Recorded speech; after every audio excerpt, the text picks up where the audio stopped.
Hi guys! So today, update natin for today's video.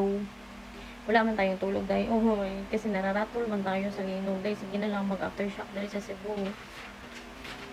Kung wala ituloy ko pwede maligo kung kahit pa nang wala ko tulog dun as in gabi gabantay ko. Bantay ko sa mga kung ako nagbantay kayo. Kaya ka namin bantay ni mga anak ko. Parang di ta ang hagad akong kulang is tulog. Grabe jud ko ayun. So ubang di nga mga naapektuhan jud sa kuan yung amping mo permi.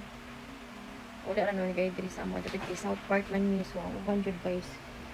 Grabe yung uban mga kuan. So amping lang tap kanunay. So parang di padula na ko akong mga anak para mawala-wala ba nila. Trauma. Kaya ako nagdungagan jud akong trauma ay. Ako duwa sa mga nagaduwa sa video. Amping mo kanunay. Ang gantay bata sa kasaron.